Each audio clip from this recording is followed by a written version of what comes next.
Hello, my creative friends. Thank you for joining me today.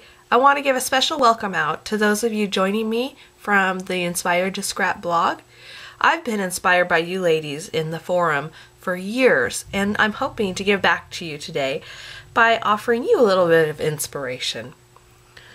I've been scrapbooking for years, a lot longer than I've been stamping and card making, and I have over 30 albums. Well over 30 albums created. My journaling is in there. I no longer feel like my handwriting needs to be on every single page, because to be honest, I don't really like my handwriting. While I do feel it is important for us to have our handwriting in our scrapbooks for future generations to see, if it's in your scrapbook somewhere, that's good enough for me. And it doesn't have to be right out there on every single page, because sometimes you can't fit it in there. Sometimes you need to print out your story on the computer so that you can fit the whole story onto the page. And sometimes you've got decorative elements or too many pictures. Actually, I don't think there's ever too many pictures, but too many pictures on a page to be able to fit your journaling box. So this little tip should help you with that. You can use anything for a journaling box, from the ones that are pre-designed for you to making it yourself. This is just a piece of Whisper White cardstock, and I have stamped these lines on here. If you need lines, you can use a stamp that has lines. You can use your ruler. Or if you don't need it or don't want it, this little journaling box here is just a plain piece of paper. You could use any color, any design, any pattern. You can use this technique with any punches that you currently have.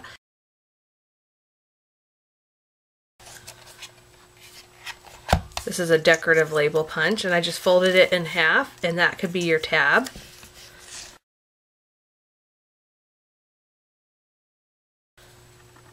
For this one, I used a scallop circle punch, and I folded it over the journaling box, and then I took two round tabs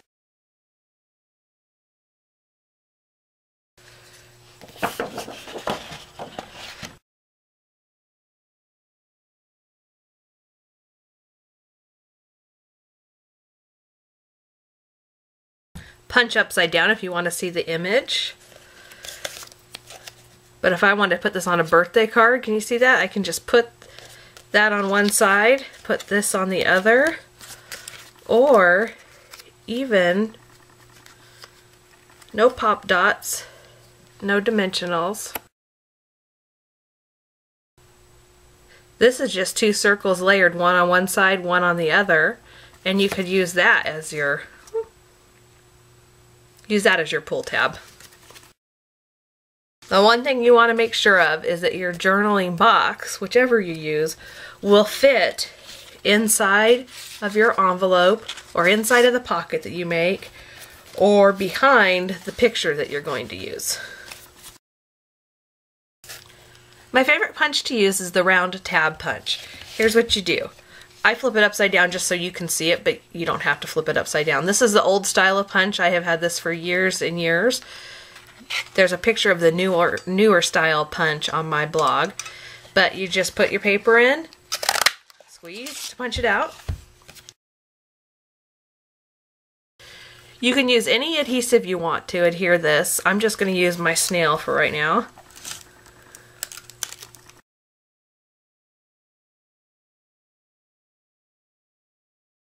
You want to make sure you put adhesive on all sides.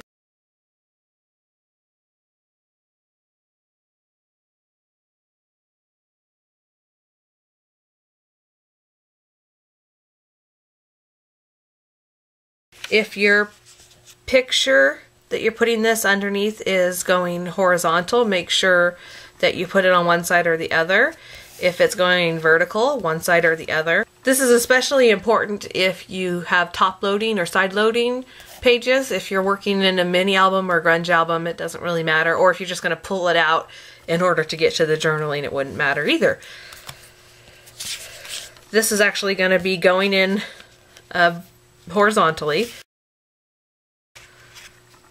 Line your punch up in the middle from side to side. If you're using the round tab punch, it's got these little tabs you can line up with the top as well. And then you're going to fold it in half and be sure you're lining up the front and the back. And to get a nice crease, I like to use my bone folder. Now see, I can write on this side, or both sides if I need to. And it doesn't matter which way the journaling goes because it's going to be hidden. When applying adhesive to the back of your photo mat, your photo, it's really important to be aware of where your card is going to slide, or your journaling box is going to slide in. So if you want it to slide from this side, you're going to want to make sure you have adhesive on the bottom and the side and maybe the top. Excuse me for coughing, I got a little cold. If you want your journaling to come out of the top, you're of course going to have tape on the sides. Now if your journaling box is a lot smaller than whatever you're tucking it behind, you might want to put a little bit of adhesive on the back on these sides so that when you're sticking it in, it goes where it's supposed to. Just if it matters as far as the design of your page. So here's a sample, and I kind of show this on the blog at Inspired to Scrap. So if you're top loading, you'll go here. You can even put adhesive on this side. And if you're side loading, you can go here. I've used the red sticky tape, which you just peel it up and stick it on your page, but your favorite adhesive will work. You could even use a foam adhesive. If you use the dimensionals, see how skinny it is on the side? I would just peel off the side piece and cut it. And you could stick that on the sides and you'll have a little bit more dimension to your page. I think what I'm going to do is put this page together but fast motion it. This doily was created using this Sizzlet's large paper doily die. And I've already adhered it to my page using the two-way glue pen. It went over the edge a little bit on purpose, so I'm just going to cut that off and adhere the elements.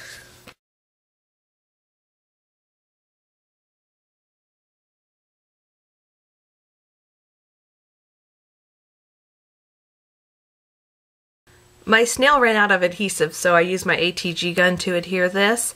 I didn't show this before, but this is just a circle punch.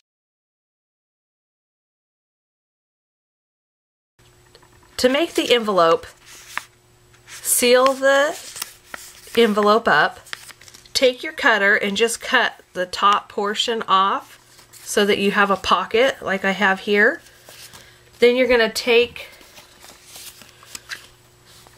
your circle punch, this is a 1-inch circle punch, stick it in there just a third of the way and punch out that little moon shape to make it easier to slide in and out. You could even do that on your picture.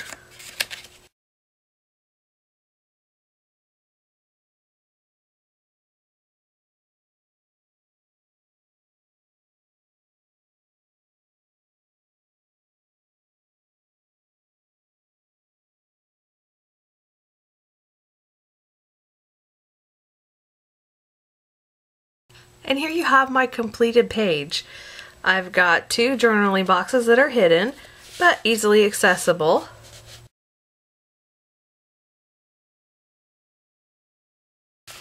Got some fun little elements, and I still have room here to do a title or write a little something there if I wanted any writing. I hope you found something helpful and useful today. I hope that you consider this the next time you want journaling on your page, but don't necessarily want it out there for everybody to see.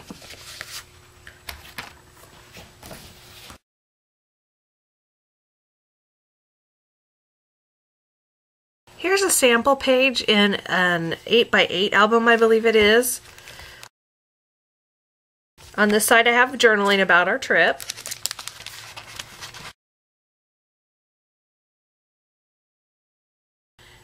And on the other side I actually put a little tab on our room key.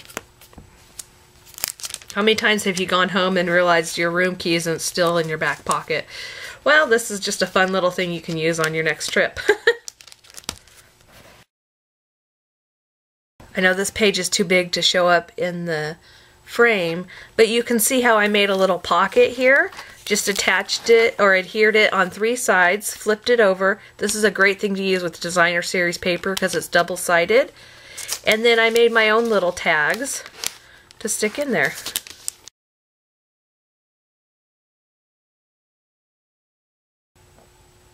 Have a creative day. Thank you for joining me today.